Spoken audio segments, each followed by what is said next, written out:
One thing that I've learned about myself in the past few months is that I love aha moments. Like, I love those magical moments when you realize something new. And I think that's why I really enjoy product discovery. But at the same time, this morning, I had my own aha moment. So something's been bugging me for a while. It's that product discovery. You know, if you know the framework, then you should do well. So if there's a client or if there's a team that I'm working with who doesn't know the different frameworks and process of doing product discovery, then if I teach them, then they should do well, right? The problem is that's not always the case. For example, there's a team that I've been working with where it's showing promising results, but something feels off. I wasn't really exactly sure why, and I kept thinking about it, and I just couldn't find the solution. I was trying to find the solution within the product discovery framework. So I was thinking, okay, just like a product has a customer journey and has many aha moments to keep the user engaged so they don't give up, and then they will have the big aha moment, when they experience that magical moment. Same thing with helping teams with figuring out product discovery. There is a big aha moment payoff when they launch a product and the users love it. They'll be super disappointed if they can't use it anymore, etc. That's a big payoff moment. But that takes a while. And so there's more people who give up during the journey because they're just like, what's the point? Why do I do it? And so I was having a conversation this morning with Claire, and she said something very interesting. She was studying some facilitation, which is not really product discovery. But it can help. But she was learning in facilitation the importance of celebrating. So for a while, I had a previous video about celebrating, why it's important, but I couldn't really figure it out why. And what she said this morning was an aha moment for me. I think the analogy is it's kind of like this game called Flappy Bird. So Flappy Bird is a very simple game. It's a bird and just doo, and you press the space bar and it jumps up and then it comes down and there's all these obstacles. And if you hit the ground, you lose. It's a very simple game.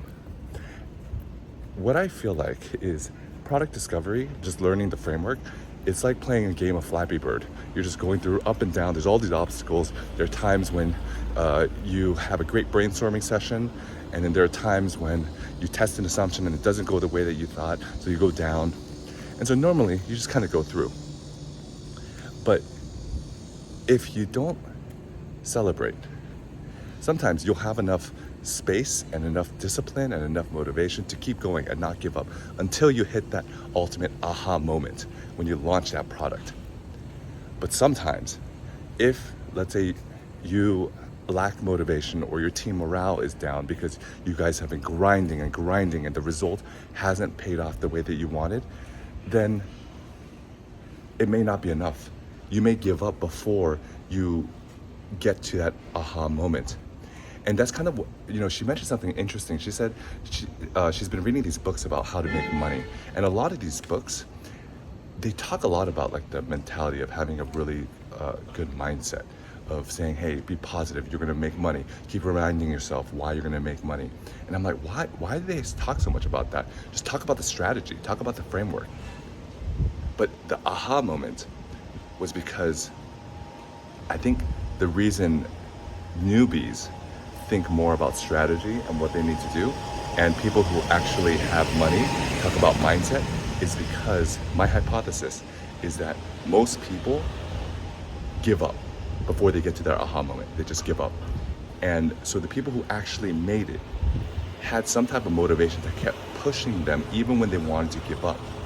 So in fact, the strategy also is important. The frameworks are important. But when you do an analysis of why people give up, most of the times my guess is that they gave up because they didn't have enough motivation or whatnot. It wasn't the strategy. The strategies can get you incremental improvement, maybe a little bit faster to a mini aha moment, but to the ultimate aha moment, all of them takes time, patience, discipline, etc. And maybe that's why the mindset, which the corporate equivalent of mindset, having a positive mindset, is culture. Is having a great culture that supports, that celebrates, that says, hey, you didn't get the result that you wanted, but we learned something valuable about the customer. We didn't achieve the ultimate goal of launching a great product, but we've talked to 10 customers and we got great insight. So, I think for me, this aha moment is that it's not always about product discovery, just the knowledge of what to do. Sometimes a bigger piece, depending on your team, could be having that motivation to keep going. And a big part of that is celebrating, to recognize that, I'm coming. I haven't hit, let's say I hit a bump in the road, an assumption test didn't go well, or an MVP didn't get received well. Okay, that's a bump in the road. What do I do about it? How does that impact my team? Does it drastically decrease morale? Because I'm like, will we ever achieve that magical moment? Or will we say, you know what? That's great. High five. We learned something great about the customer, and I have another idea of what we're going to test. And the second team, where they're positive and they're celebrating, they're the teams that's going to keep going. They're not going to give up, and they're going to keep learning, and they're going to be the ones who are successful.